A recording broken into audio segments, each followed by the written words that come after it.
Welcome, ladies and gentlemen, to episode 32 of the Glory Days podcast. We are here for the first edition of our New Zealand special. Yeah. Glory played Auckland over the weekend. Glory played like shit against Auckland over the weekend. So, there's certainly No, Will, stop. I've got to do the intro I know first, you Will. do, but this guy just erred at you saying we played badly.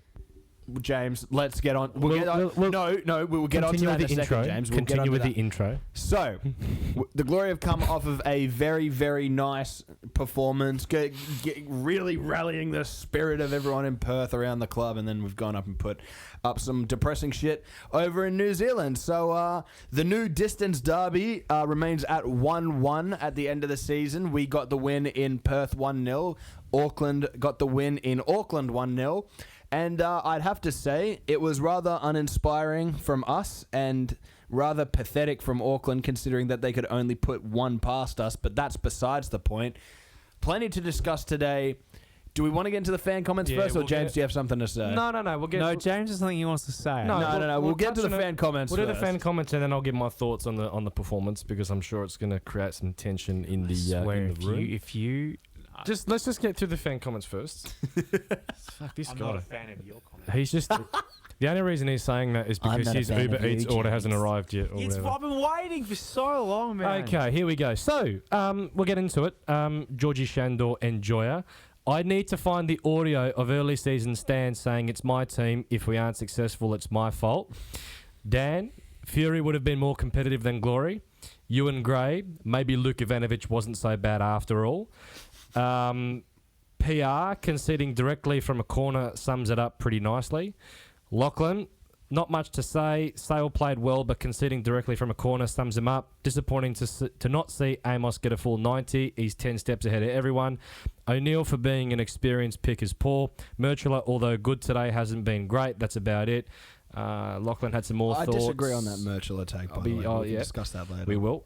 He also said, it's a shame Sale makes mistakes and his distribution is poor, because he can pull a save out from his arse. He also said, being more than disappointed with the signing of O'Neill, such a below-average player for someone so experienced. Not sure why Amos isn't playing a full 90 yet. Because he's leaving. Also, want to say big ups to Ewan Gray for that respect to Luke Ivanovic, my GOAT. Absolute disrespected. When did he say anything about Luke Ivanovic? He literally just said maybe Luke Ivanovic. Did you think he said I'm hungry. We can tell. Did you think he said Luka Jovanovic? No, Ivanovic. I thought you said Jovanovic. No. Shout out to Luka Ivanovic, by the way. Absolute king. So, 1-0. What round was it? 28? Something like that. I think it was 28, yeah. Around 28, yeah, because of the buys and all that. I want to say bye to this season, personally. Well, yeah, so we're almost there. But so 1-0 loss against Auckland. I think it was one of the highest crowds Auckland have ever had. 24,000 at Go Media Stadium. They're like Liverpool. Thanks, Will. I don't need that reminder. Only show up when they're winning. That is true. Yeah. So they were going to win the plate. They were always going to win the plate. It was confirmed the day before, following Melbourne City drawing 0-0 with Adelaide. And I think what I will say is, fair play to Auckland for, winning the league. I mean, we can be bitter and say, that you should expect that when a billionaire bankrolls your club and gets a, blank canvas to build a team. Ironic that you say that, because I know certain clubs, especially in England, that have had the exact same situation and currently sit closer to the relegation zone than they do the top 10. That is besides the point. This is the Australian A-League, Alex. Let's not be turned into Euro snobs. I personally recall saying Auckland would win the league at the beginning of the season. No. I recall you putting them in 8th for your prediction. No, 10th or 11th. Sorry, you put them in 10th for your prediction. I was the only one that said Auckland would do well. No, the rest you didn't. Excuse me. I put them in the top 4. Oh, actually, sorry. Yeah, no. We put them in the top 4. You were the only one that put them in 10th. You put them in 10th place. In 10th place, Will. And put the Glory in 6th. It's almost like I just said this. Can you to get a reaction? But, obviously, I know I didn't. But put them top. When we do our season predictions for next season, can you do like a jinx and say we're going to win the wooden spoon so that we end up I can Okay, do sure. that. By the I can do way, that. we haven't mentioned it yet. Glory now confirmed to get the wooden spoon for the second year in a row, which makes it our third in 4 years. Third and 4 years. Which yeah. is absolutely brilliant. If this were golf, I would be absolutely ecstatic. Unfortunately, I don't watch golf. Yeah. I watch Ahmad is football. approaching with my order. What was that, sorry? Ahmad is approaching. Diallo. Apparently. No.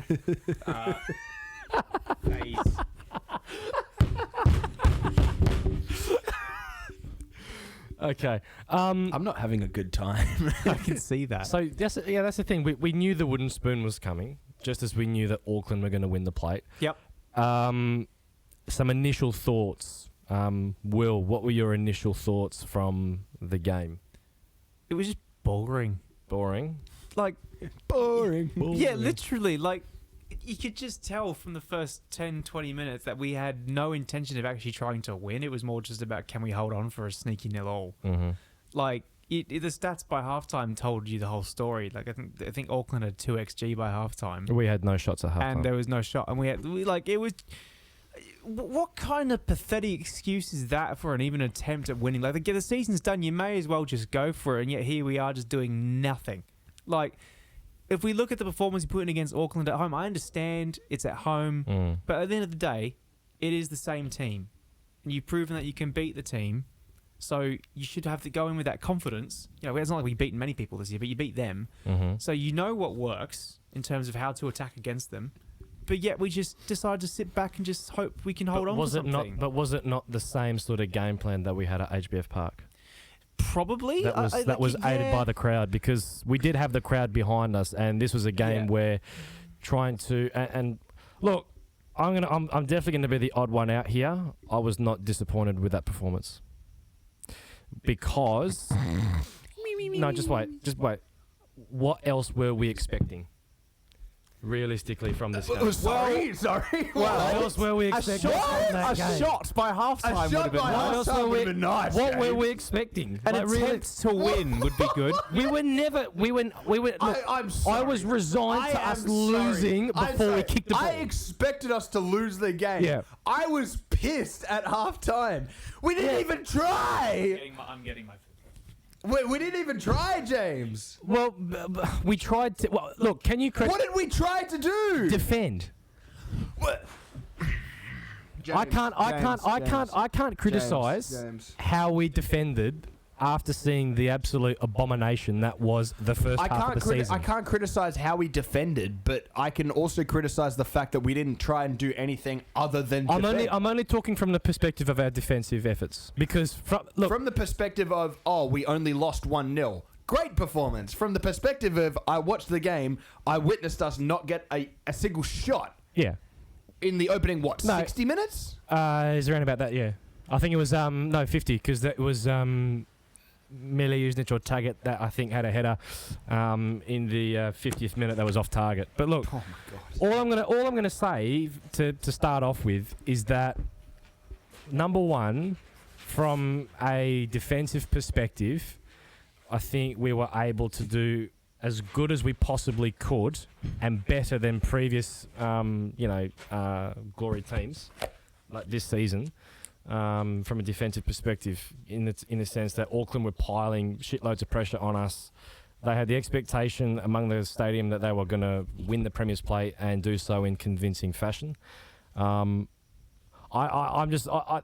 This season's been too much of a drag that I've got no energy to get, completely upset or have the shits with the team anymore. There's a difference, James, between I'm happy with that performance and I don't care. So which is it? Are you happy with it, or are you just past caring? I'm happy with how we defended, Okay, that's fair, because we only conceded thanks to an Olympico. Fair enough. but Oh, fuck my God.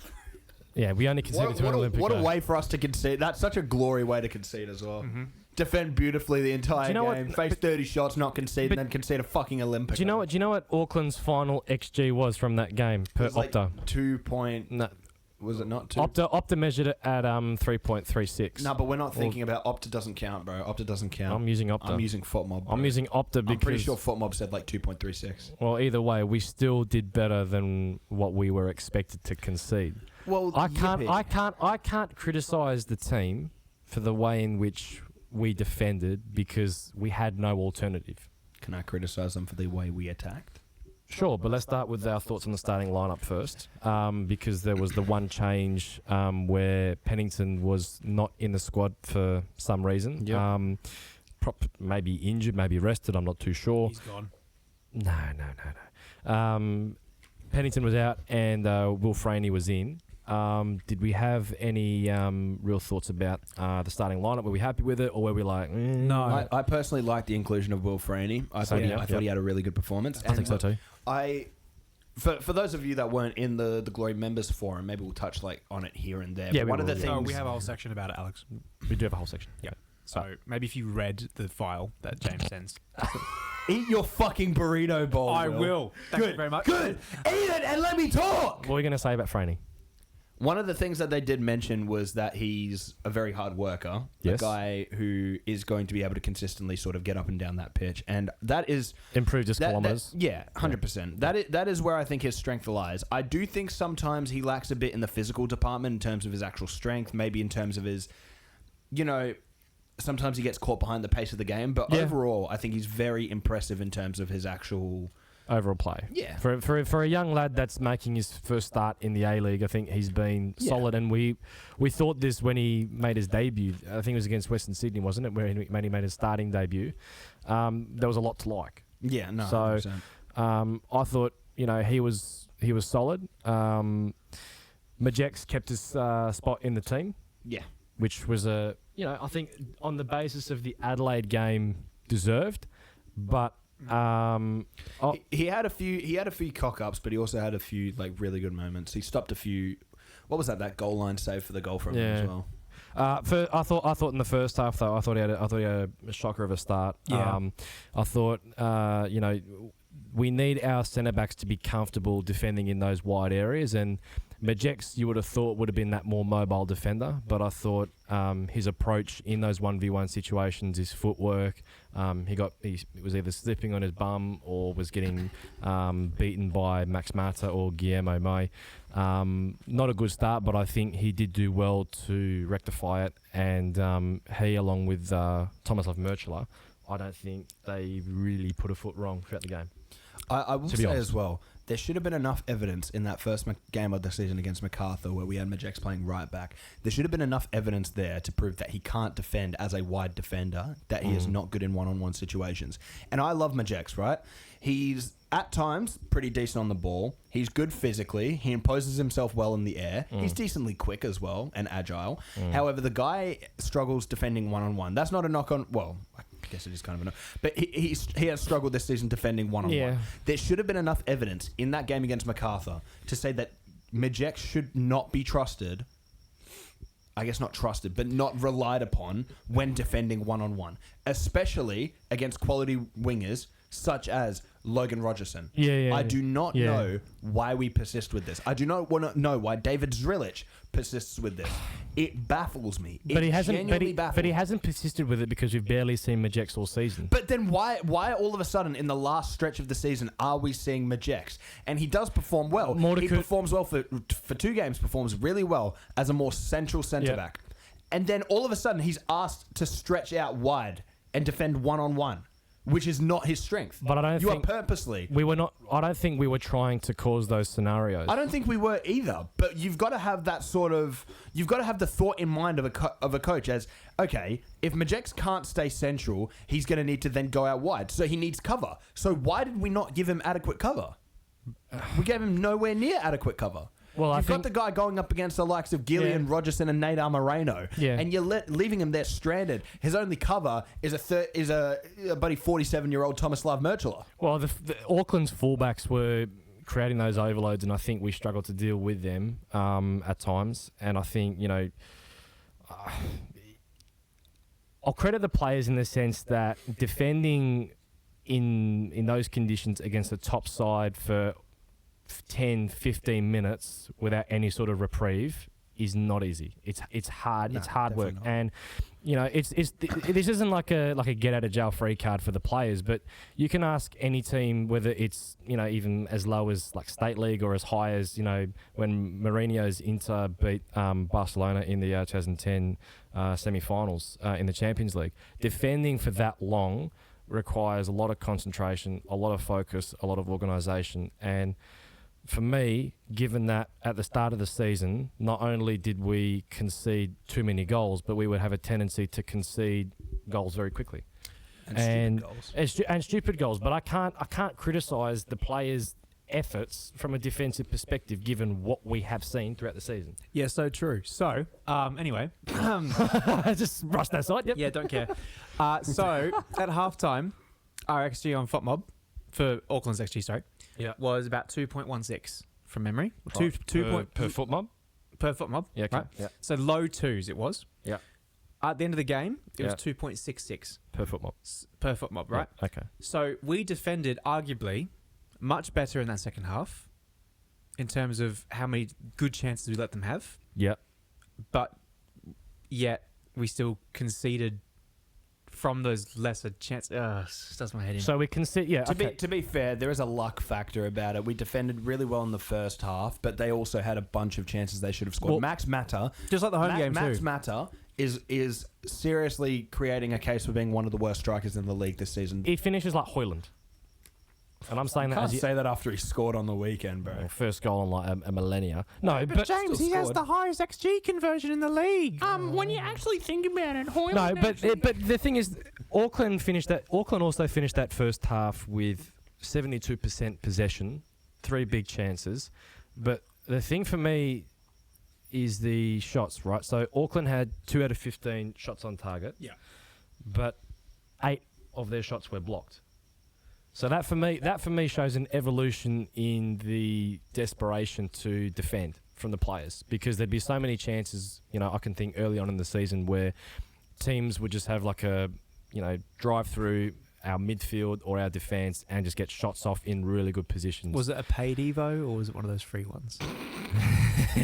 Introduction to evolution. Yeah, that one. Cosmetic Evo. Yeah. No, James doesn't know what we're talking No, about, he's by the just way. like, what? He's just laughing along at this. James Ultimate Team doesn't thing, play FIFA. He has FIFA. no idea what we're It's a talking I do about. play FIFA, but not No, you don't. fucking Ultimate Team. No, bro. you don't. I You do. play career mode or something. Career mode, yeah, that's it. No. Oh my god, this but guy. no, but teams found it really easy to play through us for most of the season.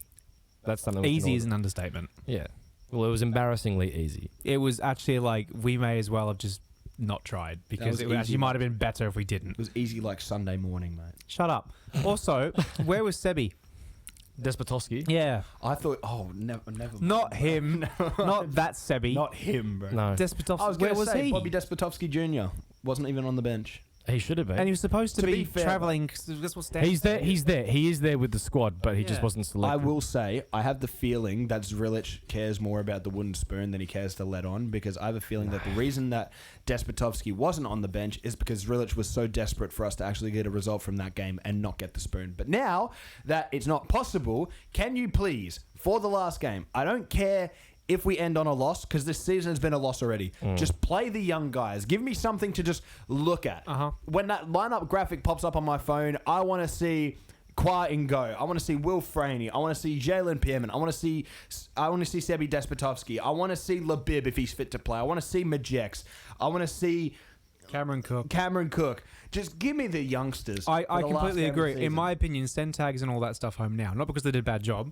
Just there's no need to risk the chance of Taggart doing a long-term injury by a freak accident. Or even just, hey, the season is over. Season's done. All the players you want back next season who aren't young enough that need the experience, they've got the experience they need, send them home now. I don't want to hear any shit on Twitter or in the comments or anything saying, "Oh, but it's the distance derby. You have to win the distance derby." no Bro, one's shut gonna up, say bro. No one has given a shit about the distance derby since the distance derby was formed. Just touching back on the first half, I think that the thing that really frustrated me the most, and we will get onto it because your boys are like, well, you should be criticising our attacking. Well, yes, I will criticise our attacking. It was because hold on, we couldn't even keep the ball, let alone attack. We couldn't keep the ball, and there is the theory that when you defend for so long that you just want to get rid of the ball and just get it out and just try and reset and go again because you've been defending for so long, and trying to transition can be a bit hard, but it's been a problem all season where we can't really keep the ball, under sustained pressure for long periods in a game. And I was, in that first half in particular, really thinking, wait, how in the heck are we going to try and generate a chance? Once we got into Auckland's half, I think we struggled to put Auckland under pressure. I think we struggled to get our link-up play going. And, you know, obviously, like I said, we weren't expected to come away from this game with anything, but I think from an attacking perspective, what did we finish on, Will? Was it 0.15 XG? I'm pretty sure it's pretty bad. That's being generous, I think. I'm pretty sure it was something like that. No. 0.34. Yes! Come on! 4 total shots, 0 on target, 0 big chances. Yeah, no, that's a problem. That's a big problem. And while we're on the topic of it, here's a stat for you guys. So conversion rate, we would all probably agree that our conversion rate this season has been shit. Yes. The A-League average, last time I did the numbers, was just under 12% at 11.88. Would you like to have a guess at what Perth Glory's conversion rate has been this season? 3.21. Will? 4.82. 7%. Oh. Twice as good as I was expecting. 7%. Go on, but Buds. it is still far and away the worst conversion rate out of any team in the A-League. And I was doing some numbers just to see how we were from last season, right? Did you look at that? Yeah, not good. My God. But last season we were having a conversion rate around about 12, just over 12. And since the Jets game this season, up until the Auckland game, we'd been averaging about 14 shots a game with an XG per game of 1.9. If we had that same rate from the first game of the season to the end, we could have possibly ended the season with an XG of 53 and a total goals scored of 47.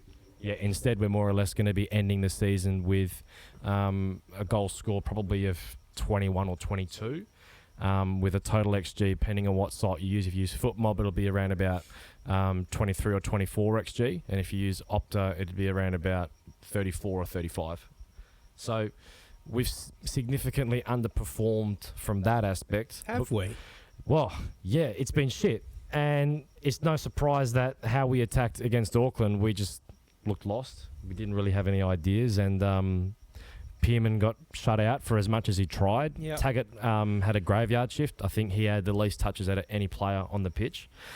I thought our wingers were, MIA, missing in action, just not providing any runs or any output on the ball. Like, what was Osler doing? What was Miller Jusnic doing? And I thought those two against Adelaide, and we could all agree, they were solid. For the most part. No, they were. We said against Adelaide that Osler had one of his best games, and we also said against Adelaide that agree. Miller Jusnic had one of his best games. But when you're playing against the only other team in the league that has conceded the same amount or more goals than you at the time of playing them, yep. A solid performance from your wingers, you is would a want, given. You would want a good performance from your wing. Oh my gosh, that was really good, because they're playing against, other than us, the worst defense in the league. So you would want to leave that game going, wow, they played so well. That was solid. That was okay. Because then when you have it, that was okay against Auckland, you're going to be like, that was the worst thing I've ever seen. Again, I don't mean to be overly critical. It's hard not to be overly critical, and this is what happens. I wasn't that excited about that 4-1 win against Adelaide, because it was nice. You didn't think it was like the sign of things to come? Absolutely not. Yep. No, I'm not that dumb. Not anymore. I'm grown now. It's been a whole season. Yeah. So I don't buy it. It wasn't a reliable indicator of future success. No, you can't. No. You can't perform like that against the worst defense in the league and go, that's the sign of things to come. No, it's not. We just played. We played okay attacking football against a really bad defense. I would hope we would score some goals. But my question would be, because of that, now that we've defined our parameters, what were we expecting, in particular, guys like Osler and Miller Jusnic to do against one of the better defences in the competition? Nothing. So what more could Zrilla have done from a tactical perspective? Oh, hey, he's been bought. No, I'm not. Alex, I'm he's not. been paid. No, I haven't. I'm actually. It's a genuine guy is a shill. question. What This more is what could working. he? This is what working for the far post Perth does to Bullshit! people. by the way. I said sack Zrilich on every single platform that I could. I said it on radio. I said it on Yeah, far post. and then I said after the Adelaide game, No. he said, you know what? He's got something about it. I'm willing to give him the time. No. There's something about this Zrilich ball. he was slowly winning me back because we were seeing things. Piss off, slowly We winning you were- back. How was it slowly? You went from wanting him gone to 1 week later saying, give him time. No, That's not slowly. No, That's he was, a complete hold on, hold on, fucking hold on, 180, James. hold on. I said he was slowly winning me back, but we need to see more. I was also saying that we saw signs from the Australia Cup, which we all unanimously agreed on, whether it was going to be reliable James, or not. that was 8 months ago, James. No, but that for as much as it was 8 months ago, it was still something where we were like, shit, if we can build on this, it might actually be something positive. Yeah, I but refuse to believe We that went we up. are. Okay, I'm Hold sorry, on. but we went up against a Brisbane Raw Yeah, side I that know, had Ben I know. Warland and Adam I know. Zimmerino, and we Yeah, went up against a and Melbourne City side that was a Melbourne City yeah. side filled with kids, and we got absolute But tossed on by I Harry refu- Politidis and Just Zane hold on, Schreiber. hold on. I refuse to believe that we are incapable of playing that brand of football if, one, next season we are fitter, and two, next season we have better players. I have to give Zrilla a chance because they're not going to sack him, boys. We said at the start of the season that this is a top 6 level squad. You can't say better players when we have a top 6 level squad and we finished 13th. No, we got it. finished 13th, and you can't say when we are fitter, we're in round fucking 28. Just wait. We got it wrong. We No shit! No shit, we got it wrong. If we got it right, we wouldn't be in 13th, Hold on. James. We overhyped. No, us four, including Josh, we overhyped our squad too much. Because it's like Everyone! I know. Everyone I know. thought that we had a good squad. Yeah. Why was I the only one that didn't put us in fucking top 6? because you were switched on. We all bought into the Stanley hype. We all thought, fuck, we're going to be there. We're going to be back. We're going to be, playing an exciting brand of football. But I'm working on the set of parameters that Zrilla is going to be here. I can't say sack him. I can't say get this guy out. I can't say this guy is shit. I can say You that can we say this guy is shit. You can definitely say this guy is shit. Wait, hold on. You absolutely, regardless of whether you know who's Right. going to stay or not, Right. you absolutely can say, I don't like him, he needs to go, right? Because the only way things like that happen is when enough people say it, right? That's how sackings happen. When the It's not gonna. They're not gonna. No. You know what No, this is like? boys. You know what this is like? If you had cancer, right? Yeah. If you had cancer, Okay. Yeah, you know that you have cancer. You know that it's probably not going away because it's probably terminal or some shit. Yeah. sure. That's like saying, oh, but you can't say you don't want to have the cancer because it's always going to But be boys, there. boys, It's still going to be just there. hold on. You might as well just they embrace are that. not. They are not getting rid of Zrilla. So try I'm not. not saying David Zrilic is cancer, by the way. I'm No, just but then trying to make a point. They're not going to get rid of him. I know, but so- that doesn't mean that doesn't mean I have to enjoy it. No, but it's like I'm trying to work on what we can try and do next season. Otherwise, I can just say we're going to win the spoon again. And then what? Well, you've nailed it on the head. So haven't what you? you're saying is you are forcing yourself to So try and be inhale delusional. copious amounts of Yes. hopium. Yes. That is what this is. Yes. It's copious amounts of hopium. Yes. James, this Because club, I've got this nothing club, else. This club is cock and ball torture to the eyes, all right? I know. It is cock I and know. ball tortures to the eyes and soul. There is nothing good coming. Nothing. All right? There's only darkness and dismay. Do you know that? That's all there is. We're about you know- we're about to get fucking Nikola Rukovica or some shit. The funny thing though from that game was that Ollie Sale played out of his skin, especially that save from Max Mata in the first half, How does it get worse, boys? I don't and know. then in the second half we concede from an Olympico. Just standard glory this season. There's nothing else to say about it. It's just of all the goals to concede, and we concede that one. I just don't know how it manages to get worse every week, James. I don't know how. Well, I don't know. I don't know how we do it. Well, Something about this club, bro. This is the biggest fucking banter team I've ever seen, man. well. I've seen more passionate players playing for fucking Quins United than Quins FC. Quins FC, Quins mate. FC. Get it Jeez. right. Okay. Quins FC. Okay, I'm right. I've had enough of this stupid. What? you. What have I done? You Yes. You need to, as James Renton, What? one of the most notable names in Perth Glory Zizu fandom. season 10 on Twitter. Yeah, right. You need to grow a fucking spine, right? And do what? And actually say, this is bad. I don't like this. He needs to go if it's not good enough. But you're saying, well, I understand. Well, you are in. You stop it. No, shut up. You are in the hole with us, right? No, hold- you are not. No, don't hold on me. Okay. You are in the same hole as Yeah. everybody else is in, where Yeah. we're all over it, we all hate it, we all Yeah. just want to die, Yeah. right? Understood. You don't get a free pass to then just kind of suck yourself back into your little glory of whatever the heck and just say, actually, you know what? Maybe. No! What, finishing 6th? You are supposed to be. Look at you, Alex. Where are you on the table? Or 14. Where are you on the table? I'm on the left-hand Right, side. I'm on the right. You're in the middle. Yes. This is your table. Yes. You're the front of the It's camera. my house, mate. You're supposed to be His the one house. that I didn't ask. It's his You're- house. yeah, It's his it's- equipment. It's his okay. computer. His Okay. phone. But you're on two Glory podcasts. Yes. You write articles. Yes. Nerd. Yes. Right? So Dork. You Dork. I don't understand how. I understand it must be extra tiring for you because you commit so much more of your free time to this. The moment I leave this podcast room, I don't think about the Glory until they play because I don't want to do that anymore. Yeah. Right? But that doesn't mean I'm going to stop saying, you know what, this sucks and things need to change. You're here saying, you know what, actually, no, it's not. I understand what you're saying. Mm-hmm. But the way you're saying it is wrong. You're not saying.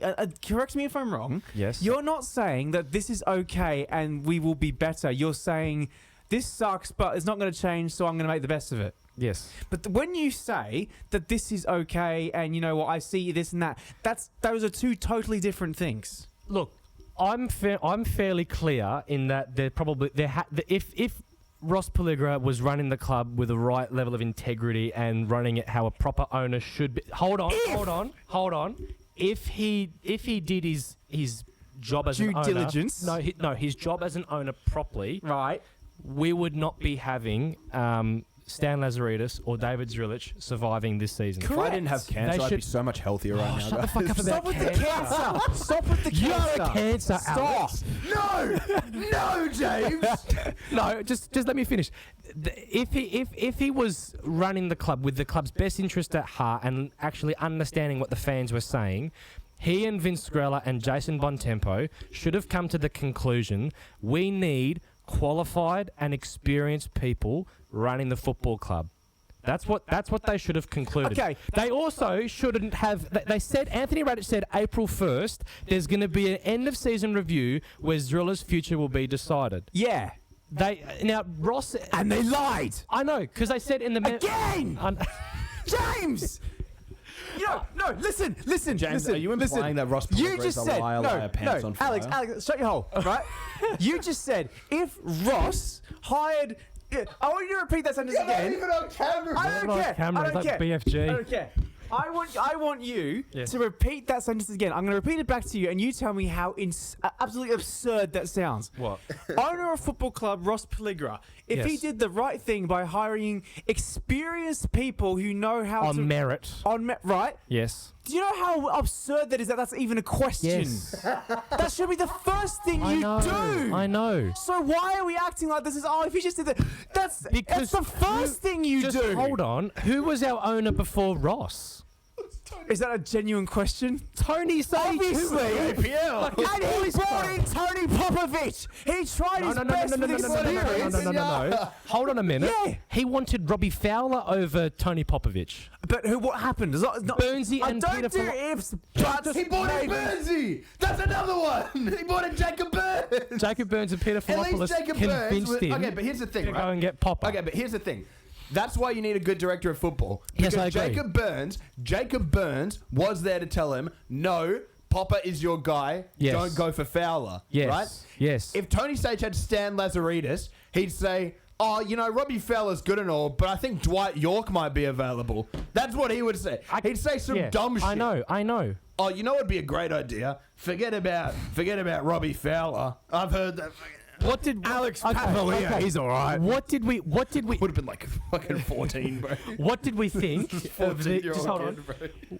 What did we think? What did we think of the? Because there's nothing else to touch on the game, is there? No, there's not. It was garbage. Move on. Okay. Right. What did we think of the members forum? Oh, you know what? Guys, watch this. This guy's going to say Stan's the greatest person that's ever lived, and No, it's I'm okay. not. You know what? For as fucking terrible as he is at his job, he's a quality bloke. Yeah. Hold on. Okay, I will just say we had a lot of fun with the members forum in the group chat. That We night did. because oh boy, And I will just say, everyone started quoting shit. We put quotes in the thing. I will just say, I am taking the piss. I actually don't think James has done any of this. It's just the way he says it really. No, gets he under my absolutely skin. has. James, Oh, you're okay. doing this to us, bro. No, just hold on. This is all your fault. I would look. You're acting as if I wouldn't criticize either Stan or Ross to their face. No, I'm not acting like that. I'm just. I would. I am taking the piss. I would. When we had that meeting, I did tell Stan, where are the WoW signings? I actually want to see WoW signings. Yeah. I'm not gonna. And this is the thing. I'm not gonna hide behind this podcast or behind my Twitter, and call them out. No, I'll say it to their face. That's the thing. But Good Zeet. Here's the thing. I would love to see Will get a face-to-face meeting with Stanley. No. I would love one if there's one available. No, but what I have seen him multiple times in person, but I haven't approached him because I was like, "That's a bit." I don't want just to. going. I know if I do. Okay. No, but I felt bad because I don't want to. No, you don't want to abuse him. No, I don't want to abuse him. I No. want to have a chat. Yeah. He was at the state league games that Yeah. I sometimes go to, Yeah. the NPL, Yeah. and I'm like, he's here working and with his other. I'm not gonna. Interfere. No, I get that. I want Yeah, to I talk get to him that. if he Yeah. actually says, "Hey, chat to me." I'm not going to go up to Yeah. him and go, But- "Mate." Like- No, but here's an honest question. Was the members forum a waste of time? Like, seriously, was it a waste of time? Or was yes and no. Okay, why? Okay, it was not a waste of time because I'm sure the people who still have any glimmer of hope in this club got a really nice gut feeling after that. I did not. Just to Because prep. Just yeah, to no, I'm not us included, just other people, Yep. right, who would have heard all these wonderful promises and gone, oh, you know what, maybe, all those people, good for them. For the people who actually understand what all, when you dissect everything that was actually said, you're like, oh, well, can't wait to get the spoon again next year. That's basically what I took from that whole meeting. I don't care about how long of a tangent they went on about match day experience. I'm going to be honest. It's all right. I don't mind the match day Was there experience. too much of a focus on the off-field stuff? Yes. Oh, 100%. Radic, I'm Hey, they were almost trying to steer the conversation away from Yes. the on-field. And I'll on-field say stuff. this. Every chance I they got. was Every I single chance they was got. disgusted is the way to put it when Stan decided to try and scapegoat the youth. He said we invested when he said we invested too much into the youth. Radic said that as well. Either way, Stan is in the firing line because he said way more worse things. Yeah, I know. Right, okay. But to imply that you invested too much is so far wrong, it's insane. And you not didn't only that- invest too much, you invested wrongly. Not only that, they then said that the reason we were so poor at the start of the season is because the youngsters weren't good enough and weren't ready. I can agree. Yeah. That they weren't in the position that they needed to succeed. However, the only reason that they weren't ready is because you built for them such a shit culture to come into, where you didn't have the experienced players there that you needed, those locker room leaders that were going to be there to drive this team forward. And that shouldn't have been something from this season. That should have been something that we would have had for the past 2-3 seasons. And I can say, look, Sage didn't leave us in the best place because he didn't. No. He left us after COVID. We were shit financially. We had some shit signings with Daniel Sturridge and whatever. The club was in the mud, right? However, you cannot say that this is that the problem with the performances at the start of the season and with the back half of the season was because you invested too much in youngsters, because you have a shit culture where they have no support. They do not have qualified people and staff there to help them through these tough situations. You want to know why? Because you're signing unqualified people. Hold on. They said we invested too much in youth. No, it was a penny pinching approach. That's the They act my point. Yeah, they act as it. They're trying to. They're scapegoating. No. They are scapegoating, but they're trying to say it like they had the choice. Yes. You had the choice in terms of spending money to get a good team, or penny pinching and going with youngsters and just seeing if it would work. And you chose to penny pinch. No. So put it on yourselves. Say our investment was shit and we got it wrong. Don't say you invested too much in youth, because you didn't invest. No, you didn't invest anything. Hold on. They made the Stan in particular made the catastrophic error of hyping these young guys, most of whom who hadn't played A-League football before, way too high. It broke down Faisal. Bulgaria wasn't ready. Blair wasn't ready. Lizalewski did his best, but they were all thrown into the firing line because our environment wasn't at a good standard. Now, the bigger question is, if we had a more competent and qualified and experienced football director, would we have seen the same happen in terms of our squad build, in terms of, our results? Probably not. And the thing as well, Stan said at the start of the season, because he was asked this, I was going through the archives, I had the receipts, right? He was on, so remember the We Will Win interview on... yes. So he was asked the question, do you think David Zrilic has the cattle? Stan said yes. And we all said fairly comfortably after that Wellington game, no, he doesn't. Or, Alex, I don't think you were definitive that he doesn't have the cattle, but it was leaning towards, based on the trends, that he doesn't have the cattle. I can't say, now that Zrilla is going to be the coach, that I'm obviously confident that Stan is going to get him the players that he needs, because I'm not. I don't know what our financial situation is. I don't know who we're going to be able to attract. And I think the other thing that disappointed me from that fan forum was not to attack Jalen Pearman, but to say, those pesky agents. I was blaming the... Also, another thing that pissed me off, right? When they say we invested too much in youth, bullshit, because you only offered Labib a permanent contract after he made his pro debut. You didn't even offer Jalen Pearman a proper contract until he made his pro debut. You realised you screwed up. You offered him a contract, but by that point it was too late. Yeah. On top of that, you blamed the whole Jalen Pearman situation, which, by the way, Radic said, it doesn't matter if we had him on a full-time deal. It wouldn't have mattered anyway. Excuse me? If you had him on a full-time, let's say a 3-year deal, the same that you got Labib on, you cannot convince me that we would have lost him for near pennies. No, because that's what we lost him for. The length of contract as well, though. Because but it makes no difference. Because there was only 1 year. Jalen Pearman was only signed for 1 year on a scholarship deal. On a scholarship, but Labib had his pro deal to 2027. Yeah. So I think there would have been some correlation in the length of the contract, but more to the point, but everyone you can't blame agents. No, you cannot, under any circumstances, blame agents for doing the right by their player. Are you seriously trying to convince us, the fans, your loyal, money-spending fans, that the reason we have lost the best talent to come through this club in decades is because of these pesky agents doing their job and getting a great move for their player? How dare they do that? Are you fucking kidding me? But we had why the fuck would they stay? No, hold on. We had this same debate after the Melbourne victory game where we were like, people have been watching Pearman in the NPL far longer than we have. Why was there not the decision at the start of the season to go, we want to put this guy on a long-term deal because we believe in him so much? You know what we did instead? We fucking released him. And then re-signed him after that. I've had people telling me for 2 years that this kid was going to be special.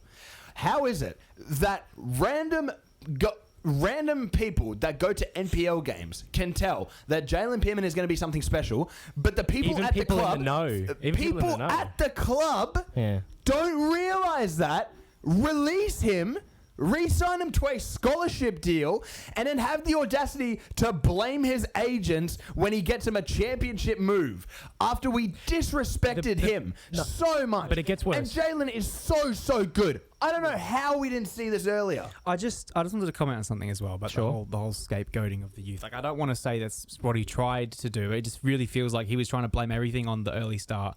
You know, he could have really shifted. He did shift a little bit onto Kanga and Caicedo. He didn't name names, obviously, but he said those 2 signings we made. Yeah. He really they both really went heavy on the over-investing in the youth, which is just Alex. Hold on, let me finish. It's not, I'll say again, it wasn't that they over-invested. It was just they didn't invest well. There's nothing wrong with bad squad planning and correct, building. Yeah. But I just want to point out, just Faisal, we all thought he was going to be a young star. And I still think he has that potential, obviously. When he first started playing the A-League, not the Australia Cup, didn't have a great performances really with Perth. Not many that come to mind in the A-League. No. He's a 5.5. I'm looking on SofaScore. There's a 5.5 here. There's 6.1. Another 6.1. The best he had was a 7, and he didn't score anything like that. And it's okay. Yeah. It was against Brisbane, that 1-0 win we had. I think everyone got a 7 in that because it was such. The bar was so low. Yeah. He goes to Wellington.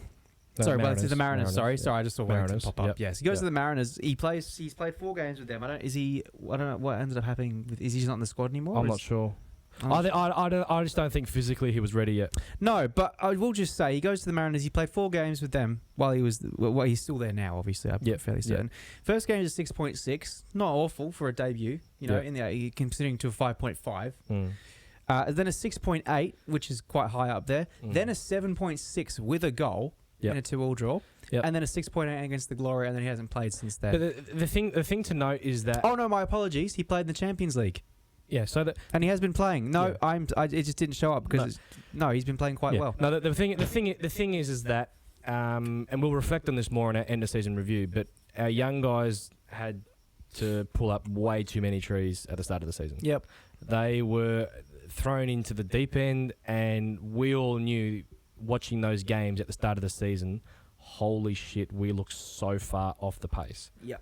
I can accept. Reluctantly, if our approach in this season was to go cheap so that we can spend big next season, if this does happen, but I don't think there is a guarantee or there's been any evidence to suggest that we are going to spend big. Let's. What would have helped if that was our approach? Sure, if we communicated it, a bit of honesty. Yeah, really would have helped. It really would have gone a long way. If you said in the members forum, we spent cheap this season, but we're planning on really spending big next season. Okay, whatever. They did hint towards there being big investment coming in from the Pelligra group.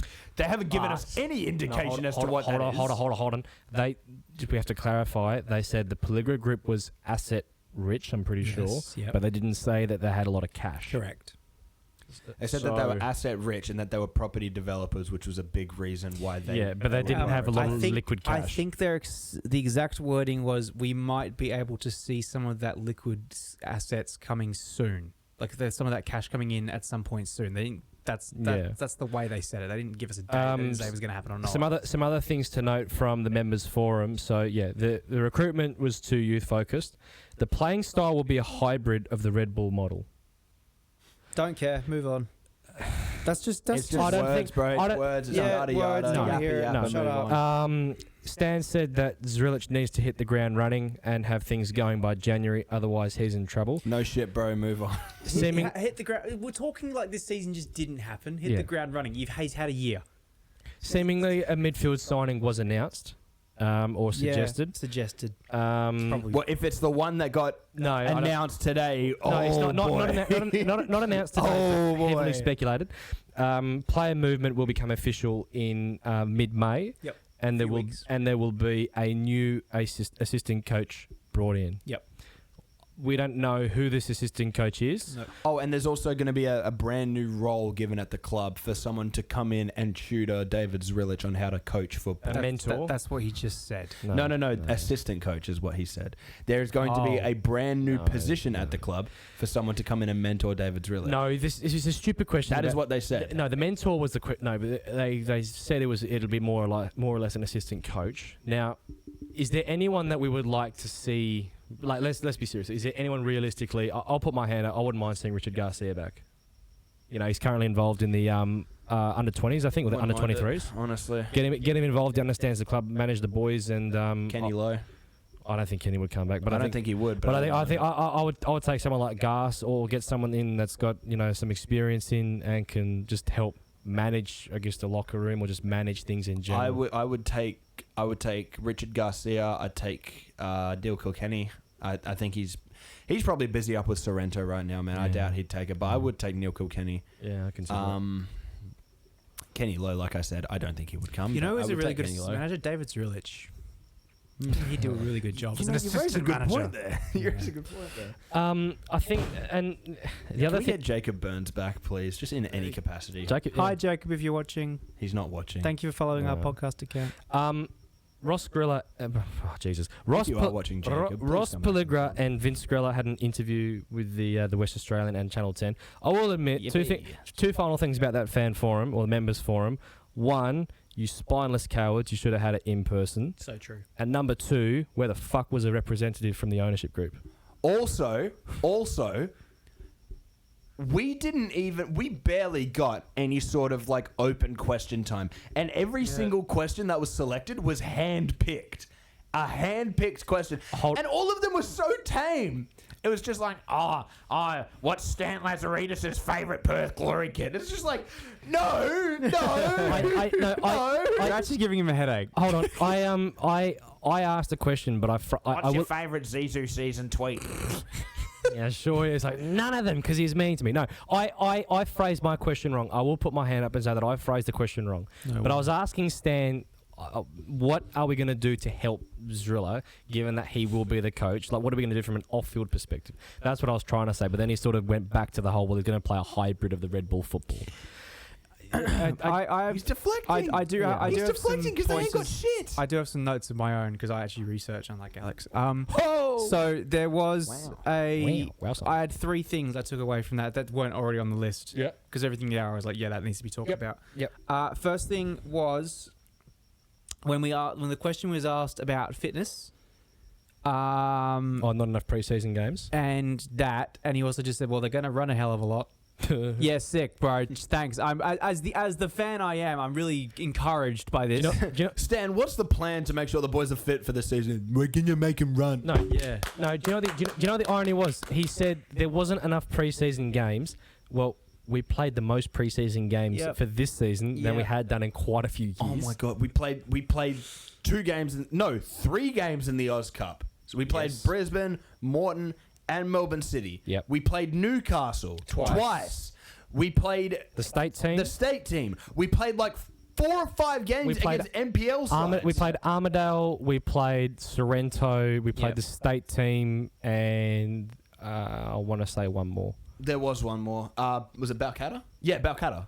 I don't think so. Oh no, there was a tri-series game. That's right. Yeah, the tri-series game against Balcatta. Yeah, so we had. I don't buy that. I mean, look, you can maybe say we need more A-League games, perhaps, but we had more games this preseason than we did last season.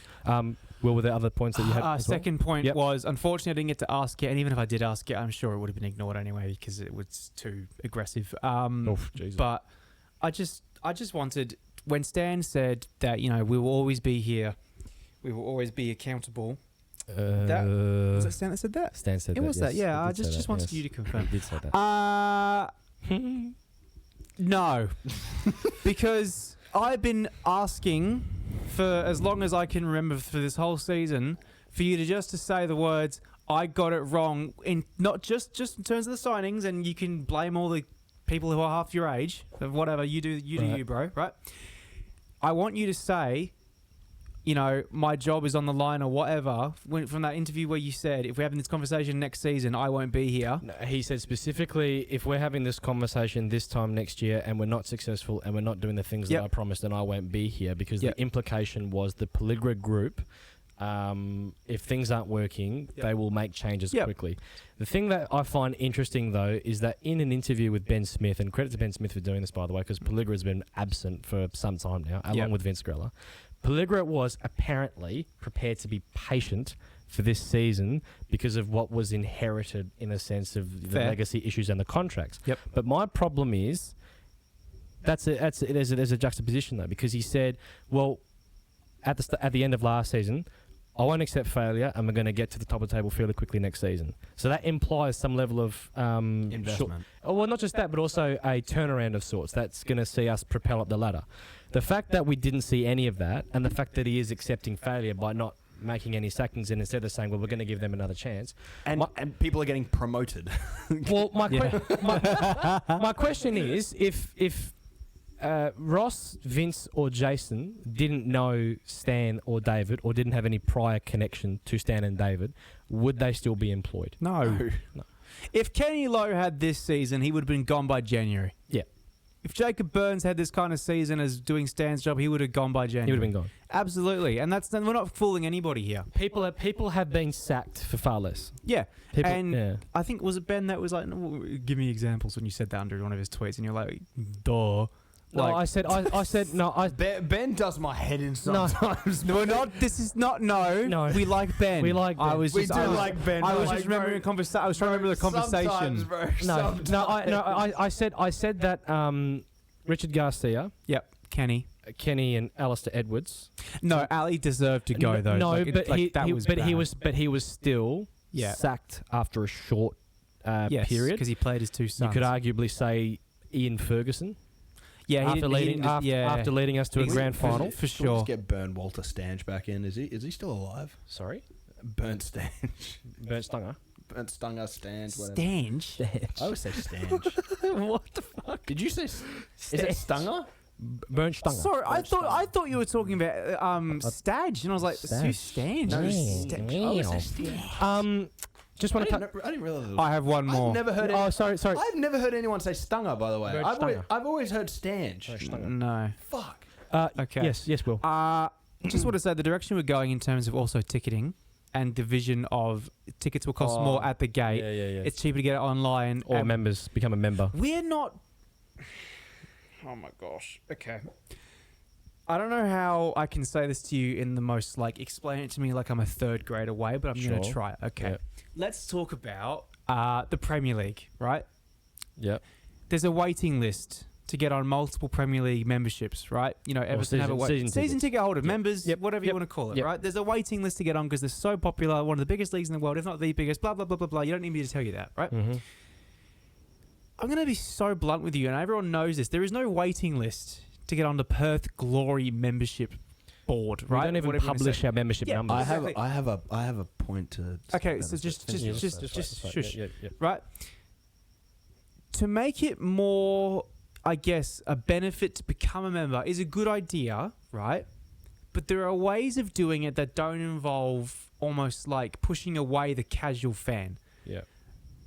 By making tickets more expensive at the gate, bad idea, in my opinion. Yeah. Because I'm not saying there's going to be a lot of people, but there might be at least a couple dozen that might just show up and they think, oh, there's a game on, I'll buy a ticket and watch that. Because imagine if we're playing well and people get stumped by the ticket price. Yeah, exactly. Buying it online again, sure. I'm not, and this is just at its current ticket price. Yeah. The current price of tickets is diabolical, and I Way too understand. high. I understand why it is because of how much it costs to play at HBF. But at the end of the day, for the kind of football we're producing, what you're paying to go watch it is disgusting, right? It's not.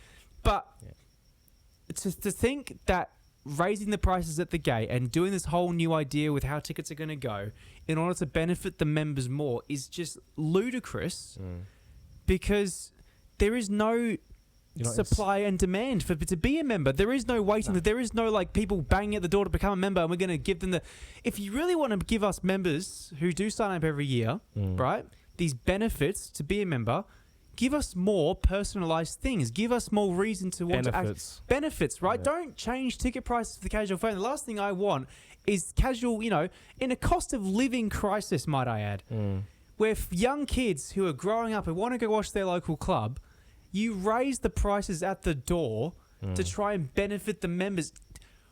How out of touch do you have to be? I just want people to come to the games. I don't care how much it costs. Yeah. I don't care, right? If you'd actually pay the same amount to be a member and you could actually go to all the games for the same price if you bought a ticket every week. Yeah. As long as you give the members some kind of personal connection with the club, some benefits that you have to only get, even if it's better merch packs. Or a player personalised message or something like that. There is genuinely nothing for members. This is your benefit. This, a scarf, and a fucking bumper sticker. And 10%. So this is the thing. Oh, and 10%. Right now, I asked this question before to you guys a couple of weeks ago, but right now, are either of you incentivised? And I know it's a stupid question. To be a member? Are you incentivised to renew your membership next season? No, absolutely not. But here's the thing, right? And at this point, I won't be. What I don't understand is, I'm assuming before you guys all became members, Yes. Yeah. you started out as casual fans, no? Oh, yeah. You go to a game here and there. Here you and buy there, because tickets, I was go to like a game. 7. Yeah. Again, my dad would take me, yeah. Exactly. But could you imagine if you wanted to go and watch a Glory game and your dad said, no, son, sorry, we can't do it because to get you, me, and your mother into the ground, it's going to be $100. Yeah. You could... The kind of things that you could do with $100. You could have a full family day out at Adventure World. No, Why would you... No, you can't. They need to... no, the point is... You can get close enough. Yeah. Why would you go to a Glory game when we are playing like shit? Yeah. For $100? Yeah. Are you kidding me? Not including food. Not including food. No. Transport to get there. No, not including free. transport to get there. If you want to buy any merch, forget about it. Yeah. Forget about it. No, yes. But here's the thing. When we get a better deal for our home ground, The stadium deal has to be improved. That's number one. When it is, those ticket prices have to go down. They almost have to be halved. Because the prices are outrageous. And I understand you want more people to become members. But you can afford to keep member prices the way they are while keeping the cost of casual tickets low if you just give more reason for people to become members. And the reason to become a member shouldn't be, oh, you better become a member, otherwise you're paying $40 at the gate. That isn't a reason. No. That's blackmail. Yeah. That's stupid. Why would you turn casual fans away? You should give them... As Will said, something personalised. Yeah. Maybe you get a free kit if you remove... Every 2 years, you get a free kit. Do you guys remember... It wasn't that long ago.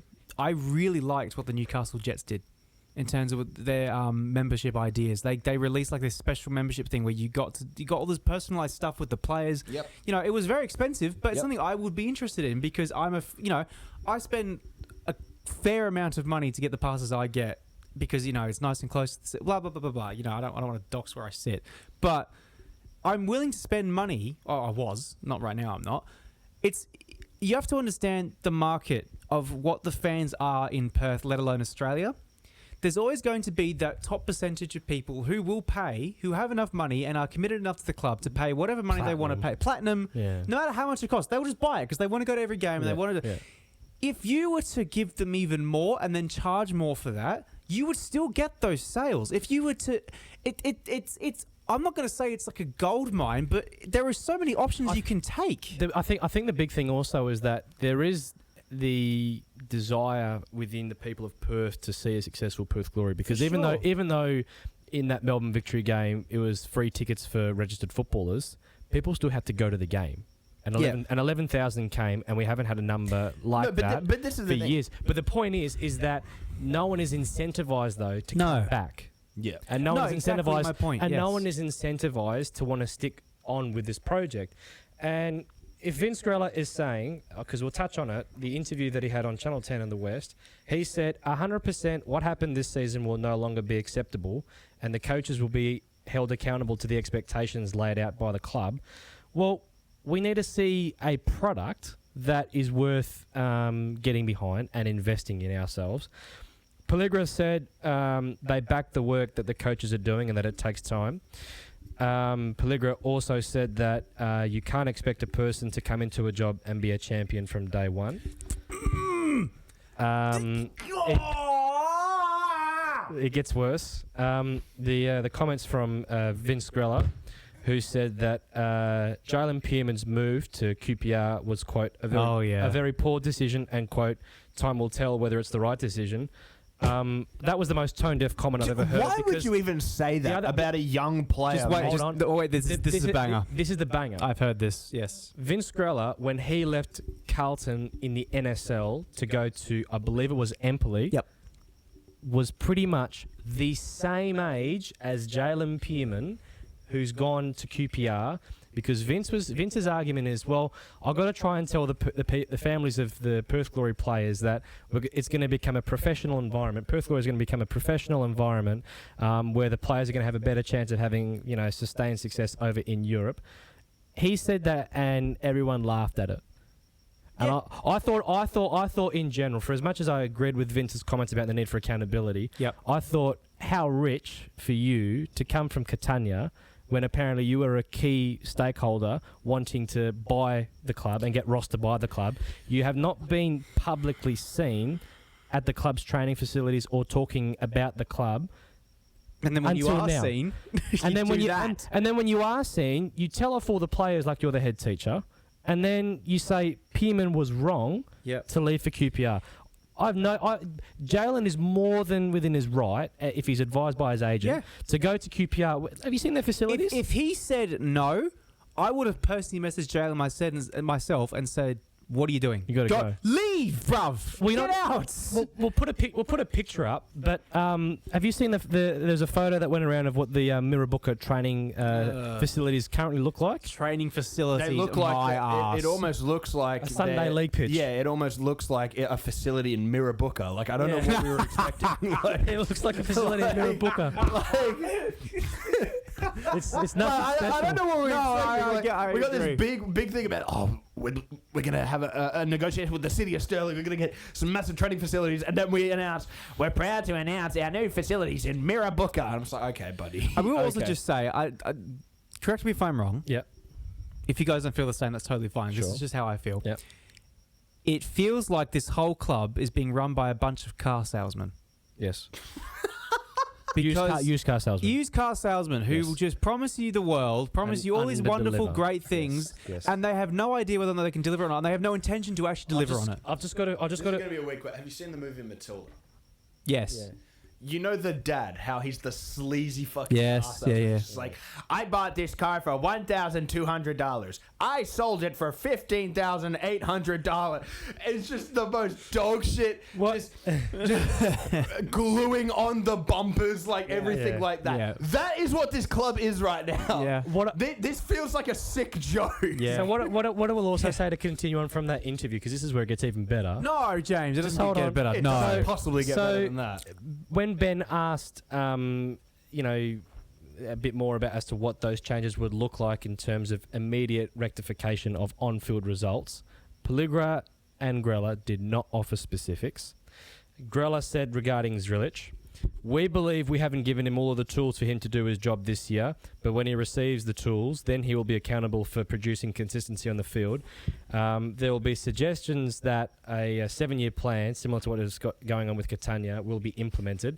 And then this is the best one, Ross Pelligra. "There's times when I nearly broke the chair in front of me in first class because I just couldn't handle what was going on the field."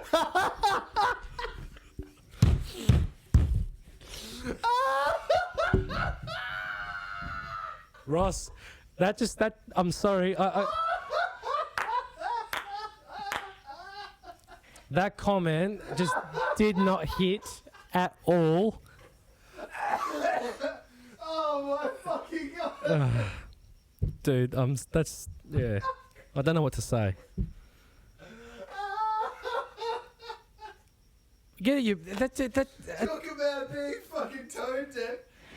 I was so furious at the underperforming football club that I nearly broke my chair in first class while I was eating my oysters, Kilpatrick. Fucking shut up. That could not be more. We're fucking suffering. Shut up. It could not be more tone deaf. It's like there's been accusations that, number one, you've been an absent owner, and I can understand you've got business issues, but you've not been in Perth that much to see our games.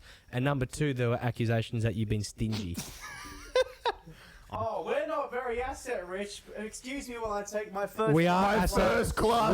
We are asset rich, but we're not cash. I have no cash. I have no cash. I have so little cash that I nearly broke my first class chair and wasn't able to replace it. I also don't think that's true. What? That he nearly broke a shit. I don't No, think he it's can. been- I was nearly mildly disappointed in first class. That was a stupid comment because it shows you tone deaf, and it's like, No way Ross did a stupid comment. What? oh god. At least he commented. Actually, you know what? I changed my mind, Ross. Sharon- Don't say anything You anymore. know It's what? fine. I'm going to start using that now whenever I'm mildly disappointed by anything. I'm so pissed I could break my chair in first class. I'm so disappointed in my football team. We may as well touch on some of the transfer rumours because there are some. yippee. So, Not a rumor. hold on.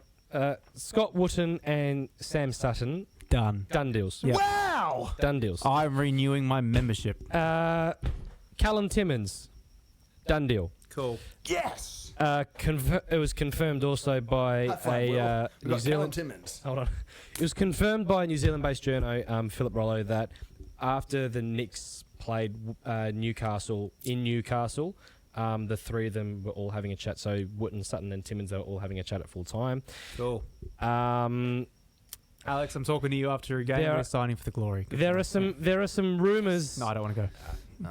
I saw. You know what? I believe it or not. He'll never be able to finish a segment, by the way. Believe it or not, I won't know. I actually saw Joe Lolly playing in Perth. I think he might be going to the glory. I saw Juan Mata play in Perth. I think he might be coming to the glory. No, there's some rumours that I don't know how accurate these are, but there are some rumours that we're looking at some fairly good under 23 players that are currently playing for clubs in New South Wales. Yippee. I'm getting flashbacks.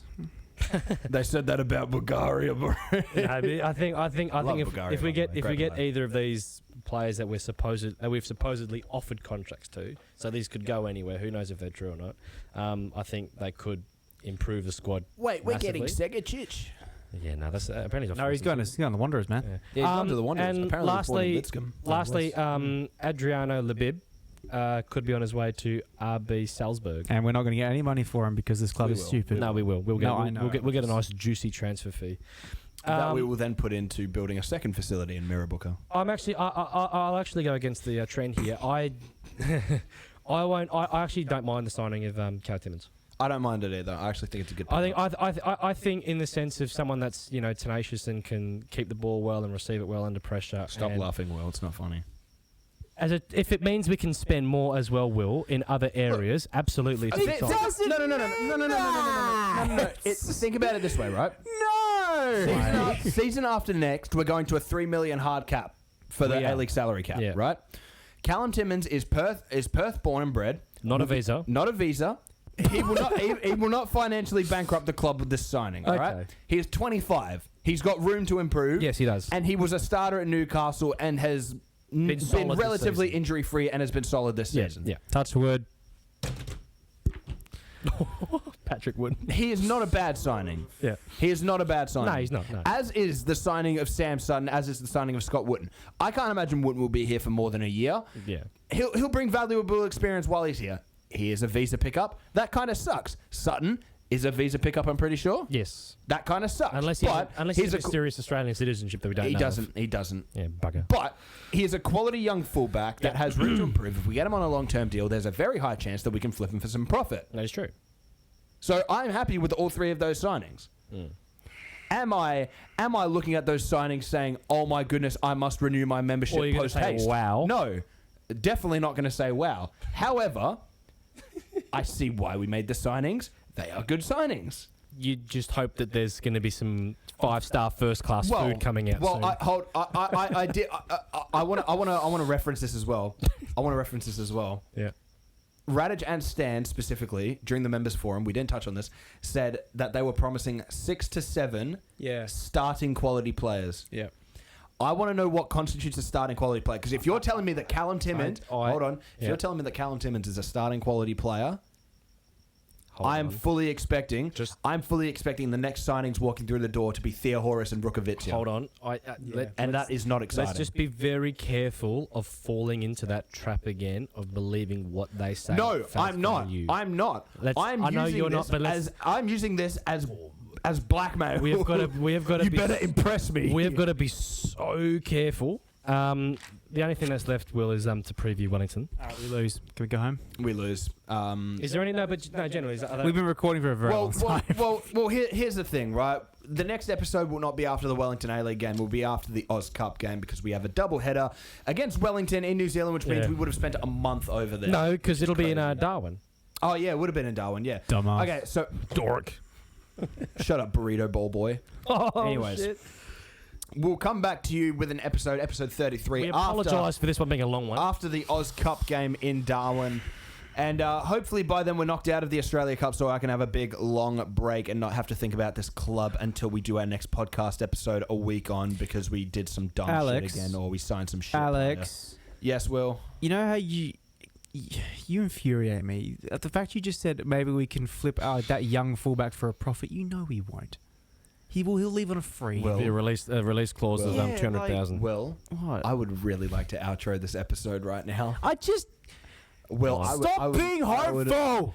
I play so much career mode I flip players for profit all the time. Why can't we just do it in real life? All right, and the predictions for what Phoenix game? We lose. We win 2-1. We win 2-1. I'm gonna say. 1-1 draw. I'm gonna say. Nancy. I'm gonna say we win 2-1. We go to Darwin in the Oz Cup and lose 3-0. That's gonna be my prediction. Probably. Right. Yeah. Ladies and gentlemen, thank you all for joining us for episode 32 of the Glory Days podcast. A bit of a long one, a bit of a stressful one. We've had it all. We've had rage. We've had hopium. We've had Will eating a burrito bowl. It's been eventful to say the least. If you made it to the end of this very long episode, comment burrito bowl.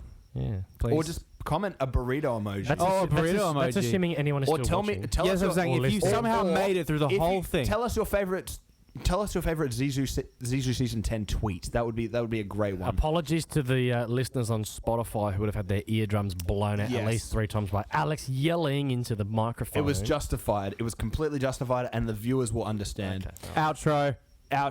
Thank you all so much Thanks for watching, watching. guys, and listening. We'll see you on the next episode in about 2 or 3 weeks. Bye. See ya.